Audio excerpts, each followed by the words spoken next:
Hi friends, welcome to Surya's Kitchen. இன்னைக்கு இந்த வீடியோவில் ஒரு கப் ரவை வச்சு 5 நிமிஷத்தில் ஓவன் இல்லாமல் ரொம்ப சிம்பிளான இன்க்ரீடியன்ட்ஸ் வச்சு வீட்டில் இருக்க இட்லி பாத்திரம் யூஸ் பண்ணி சாஃப்டான நல்ல பஞ்சு போன்ற ரவா கேக் ரெசிபி தாங்க நம்ம இன்றைக்கி பார்க்க போகிறோம். ரொம்ப சூப்பராக நல்ல சாஃப்டாக பஞ்சு போல் இருக்குங்க. வாங்க இப்போ இந்த கேக் எப்படி பண்ணுறதுன்னு பார்க்கலாம். இந்த கேக் பண்ணுறதுக்கு நான் ஒரு கப் அளவுக்கு ரவை எடுத்திருக்கேங்க. இது மிக்ஸி ஜாரில் சேர்த்துக்கலாம். ரவை எடுத்த அதே கப்பாலேயே அரை கப் அளவுக்கு சர்க்கரை எடுத்துருக்கீங்க. அதையும் மிக்ஸி ஜாரில் சேர்த்துக்கிறேன். இந்த கேக் நான் முட்டை யூஸ் பண்ணி பண்ண போகிறேங்க. ஸோ நான் இதுக்கு எசன்ஸ் யூஸ் பண்ண போகிறேன். உங்கள்கிட்ட எசன்ஸ் இல்லை அப்படின்னா நீங்கள் ரவையும் சர்க்கரையும் அரைக்கும் போதே ஒரு 3 ஏலக்காய் சேர்த்து அரைச்சிக்கோங்க. இப்போ இதை நான் அரைச்சி எடுத்துட்றேன். இந்த மாதிரி அரைச்சி எடுத்துக்கோங்க. ரவை எப்போவுமே ரொம்ப நைஸாக பவுடர் ஆகாது. இந்த மாதிரி கொஞ்சம் கொரப்பாக தாங்க இருக்கும்.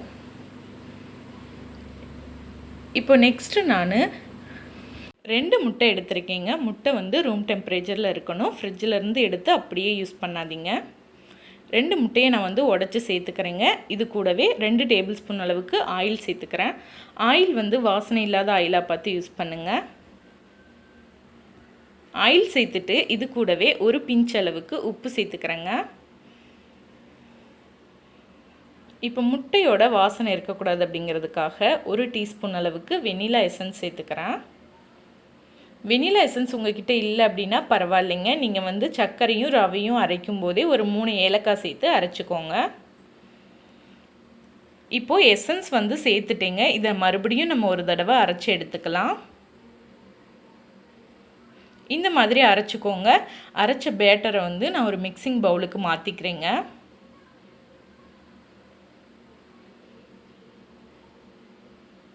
பவுலுக்கு மாற்றிட்டு இதை மூடி போட்டு ஒரு 10 நிமிஷம் நம்ம அப்படியே ஊற வச்சிடலாங்க.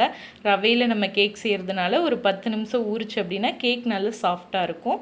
இப்போ எனக்கு ஒரு 10 நிமிஷம் ஆயிடுச்சுங்க. ரவை நல்லா ஊறி இருக்கும். இப்போ இது கூட 1 டீஸ்பூன் அளவுக்கு பேக்கிங் பவுடர் சேர்த்துக்கிறேங்க. பேக்கிங் பவுடர் உங்ககிட்ட இல்லை அப்படின்னா நீங்கள் இதுக்கு பதிலாக பேக்கிங் சோடா 1 டீஸ்பூன் சேர்த்துக்கோங்க. இப்போ நான் நல்லா மிக்ஸ் பண்ணிக்கிறேன். பேட்டர் பார்த்திங்கன்னா திக்காக இருக்குது.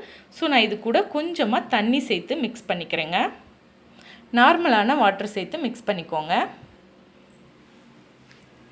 இந்த பேட்டருடைய கன்சிஸ்டன்சி பார்த்திங்க அப்படின்னா தோசை மாவு கன்சிஸ்டன்சிக்கு இருக்கணுங்க. ரொம்ப திக்காக இருக்கக்கூடாது. இந்த அளவுக்கு பார்த்து மிக்ஸ் பண்ணி எடுத்துக்கோங்க. நெக்ஸ்ட்டு நான் ஒரு சின்ன டம்ளர் ஒரு 6 டம்ளர் எடுத்திருக்கேங்க.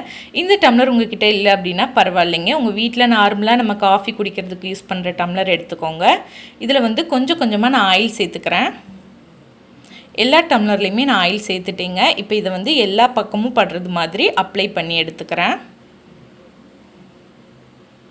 அப்போ தான் நம்மளுக்கு கேக் வெந்து வரும்போது ஒட்டாமல் வருங்க. இப்போ பார்த்தீங்கன்னா நான் எல்லா டம்ளர்லேயுமே ஆயில் அப்ளை பண்ணிட்டேங்க. நெக்ஸ்ட்டு நம்ம ரெடி பண்ணி வச்சுருந்த பேட்டரை ஊற்றிக்கலாம். இந்த மாதிரி இந்த கப்பில் 3/4 அளவுக்கு மட்டும் ஊற்றிக்கோங்க. ஃபுல்லாக ஊற்ற வேணாம். இப்போ நான் எல்லா டம்ளர்லையுமே ஊற்றிட்டேங்க. இந்த மாதிரி 3/4 அளவுக்கு மட்டும் ஊற்றினா போதுங்க. ரொம்ப ஃபுல்லாக ஊற்றிட்டிங்க அப்படின்னா கேக் பொங்கி வரும்போது கீழே எல்லாம் போயிடும். ஸோ இந்த அளவுக்கு ஊற்றி எடுத்துக்கோங்க. நெக்ஸ்ட்டு நான் அடுப்பில் இட்லி பாத்திரம் வச்சுருக்கேங்க. அதில் கொஞ்சமாக தண்ணி சேர்த்துருக்கேன். தண்ணி ரொம்ப அதிகமாக சேர்த்துடக்கூடாது. இந்த அளவுக்கு மட்டும் சேர்த்திங்கன்னா போதும். தண்ணி நல்லா கொதிச்சிருச்சுங்க. இப்போ நம்ம டம்ளரை செட் பண்ணி வச்சிடலாங்க. டம்ளரை இந்த மாதிரி தட்டோடைய ஓரத்துலேயே வச்சுக்கோங்க. நடுவில் சென்டரில் வைக்க வேணாம். சென்டரில் வச்சிங்க அப்படின்னா நம்மளுக்கு வெந்து வரும்போது அந்த ஆவி தண்ணி எல்லாமே அதுலேயே விழுகும். ஸோ இந்த மாதிரி ஓரமாக பார்த்து செட் பண்ணி வச்சுக்கோங்க. இப்போ இதை மூடி போட்டு ஒரு 5 நிமிஷம் நம்ம குக் பண்ணால் போதுங்க. நம்மளுக்கு கேக் ரெடி ஆயிரும். ரொம்ப ஹை ஃப்ளேம்லேயும் இல்லாமல் ரொம்ப மீடியம் ஃப்ளேம்லேயும் இல்லாமல் ஒரு நார்மலான ஃப்ளேமில் வச்சு குக் பண்ணி எடுத்துக்கோங்க. இப்போ எனக்கு ஒரு 5 நிமிஷம் ஆயிடுச்சுங்க. கேக் வெந்துருச்சான்னு பார்க்கலாம். இந்த மாதிரி ஒரு ஸ்டிக் வச்சு குத்தி பாருங்கள். ஸ்டிக்கில் இந்த மாதிரி ஒட்டாமல் வந்துருச்சு அப்படின்னா நம்மளுக்கு கேக் நல்லா வெந்துருச்சுங்க. இப்போ கேக்கை நான் ஒரு பிளேட்டுக்கு மாற்றி எடுத்துக்கிட்டேங்க. கேக்கை நல்லா ஆறுனதுக்கப்புறமா அதை அன்மோல்டு பண்ணிக்கலாம். இந்த மாதிரி குச்சி வச்சு இந்த மாதிரி ஓரங்களை எடுத்து விட்டுக்கோங்க. இல்லைன்னா ஒரு நைஃப் வச்சு ஓரங்களை எடுத்து விட்டுக்கோங்க. எடுத்துட்டு லைட்டாக நீங்கள் கவுத்திங்க அப்படின்னாலே உங்களுக்கு கேக் சூப்பராக வந்துருங்க. பாருங்கள் கொஞ்சம் கூட ஒட்டாமல் வந்துருச்சுங்க. நம்ம வெறும் எண்ணெய் மட்டும்தான் சேர்த்து செஞ்சுருக்கோம். ரொம்ப ரொம்ப சூப்பரான சாஃப்டான ரவா கேக் வந்து ரெடி ஆயிடுச்சுங்க. ரொம்ப ரொம்ப டேஸ்ட்டாக இருக்குங்க. வீட்டில் இருக்க குட்டீஸ்லாம் ரொம்ப விரும்பி சாப்பிடுவாங்க. நீங்களும் இந்த கேக் ரெசிபியை உங்கள் வீட்டில் ட்ரை பண்ணி பாருங்கள். ரொம்ப ஈஸியாக சிம்பிளான இன்க்ரீடியன்ட்ஸ் வச்சு, அதுவும் ஓவன் இல்லாமல் வெறும் நம்ம வீட்டில் இருக்க இட்லி பாத்திரத்திலே நம்ம ரெடி பண்ணி எடுத்துட்டோம். இந்த ரெசிபியை ட்ரை பண்ணிவிட்டு எப்படி இருந்ததுங்கிறத மறக்காமல் எனக்கு கமெண்ட் பாக்ஸில் கமெண்ட் பண்ணுங்கள். இந்த வீடியோ உங்களுக்கு பிடிச்சிருக்கும்னு நினைக்கிறேன். பிடிச்சிருந்தால் லைக் பண்ணி உங்கள் ஃப்ரெண்ட்ஸ் அண்ட் ஃபேமிலி கூட ஷேர் பண்ணி என்ஜாய் பண்ணுங்கள்.